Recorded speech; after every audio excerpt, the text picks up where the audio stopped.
এখন বাজে রাত ৯টা। আর এখন আমরা কোথায় যাচ্ছি বলো তো বন্ধুরা? এখন যাচ্ছি আমরা মাছ কিনতে। আর এটা হচ্ছে রাজপুর থেকে বারুইপুরের বাইপাসের ওই রাস্তাটা। আর এখন যাচ্ছি বারুইপুরের স্টেশন বাজারে। এমনিতেও মাছ ছিল না বাড়িতে, মাছ কেনার দরকার ছিল, তো যার কারণে প্রথমে গিয়েছিলাম সুভাষগ্রাম স্টেশনের বাজারে।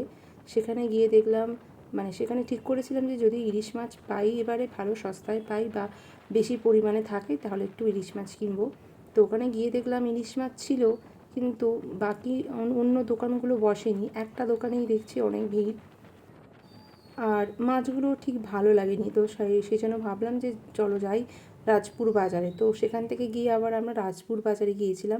রাজপুর বাজারেও সেভাবে মাছ পছন্দ হয়নি, তো তারপরে ওখান থেকে আবার চলে এসেছি বারুইপুরের স্টেশন বাজারে।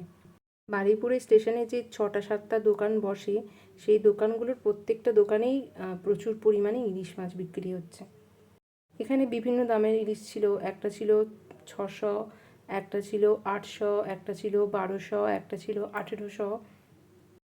তো আমরা ওই 1200 টাকার ইলিশটাই নিয়েছিলাম। এর আগেও বেশ অনেকবার এই দোকান থেকে আমি মাছ নিয়েছিলাম। আর মাছগুলো খুব ভালোও থাকে, টাটকা থাকে, খুব সুন্দর থাকে। আর এই দোকানটা না একদম বারুইপুর স্টেশন থেকে নেমে, মানে 1 নম্বরের থেকে যখন বেরিয়ে আসছি, একদম সামনেই পড়ে এই দোকানটা। মাছ কিনছিলাম বটে, কিন্তু টেনশান একটা হচ্ছিল যে এত দাম দিয়ে মাছটা কিনছি, মাছটা যদি খারাপ হয়, যদি টেস্ট না থাকে, যদি খেতে ভালো না হয়, তখন কি হবে? পুরো টাকাটাই লস হয়ে যাবে। দোকানদাররা তো বলছে খুব ভালো হবে, নিয়ে যান নিয়ে যান করছে, কিন্তু আমার তো টেনশন হচ্ছিল। তো যাই হোক, বাড়িতে গিয়ে দুটো, ওই রাতেই দুটো মাছ ভাজা করে খেয়েছিলাম। আর ভালো ছিল, খুব সুন্দর টেস্ট ছিল, ভালোই হয়েছিল।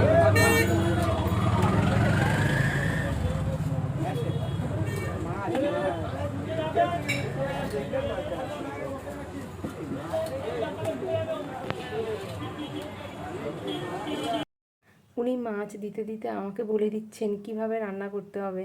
বলছেন যে বেশি মাছ ভাজবেন না কড়া করে, তাহলে মাছের টেস্ট থাকবে না। আমি তখন বলছি যে আমি তো মাছ ভাজা খাবো, ইলিশ মাছ ভাজা, তো আমি কি কাঁচা কাঁচা খাবো?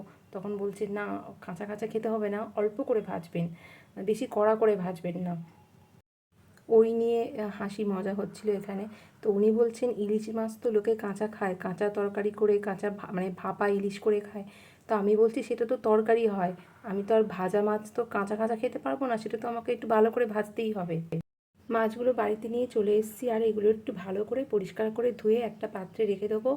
আর এর থেকে দুটো বেছে নেব, নিয়ে আজকে রাতের মতো করে মাছটা ভাজবো। ভেজে মাছ ভাজা আর মাছের তেল দিয়ে ভাত খাবো, ব্যাস। আমার ওই ইলিশ মাছ ভাজা আর মাছের তেল দিয়েই ভাত খেতে ভালো লাগে। সর্ষে দিয়ে খেতেও খুব একটা বেশি ভালোবাসি না, কারণ সর্ষেটা আমার একদম পছন্দ নয়। তাও ওই সর্ষে পোস্ত দিয়ে একটু ভাপা মতন করলে খেতে ভালোবাসি, কিন্তু ওই সর্ষে দিয়ে ঝাল মতন যেটা হয় ভেজে, ওটা একদম ভালোবাসি না। আজকের আমার ব্লগটা ছিল পুরো ইলিশের উপরে, ইলিশ ব্লগ বলা যায়।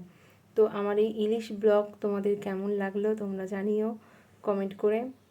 আর তোমরা কারা কারা এই সিজনে ইলিশ খাচ্ছ, এই সময় ইলিশ খাচ্ছ? এখন কিন্তু ইলিশের দামটা একটু কম আছে, আর ইলিশটা একটু বেশি অ্যাভেলেবেল আছে। তাহলে আজকের মতন টাটা, বাই বাই। পরে আবার দেখা হবে অন্য কোনো দিন, অন্য কোনো ব্লগ নিয়ে।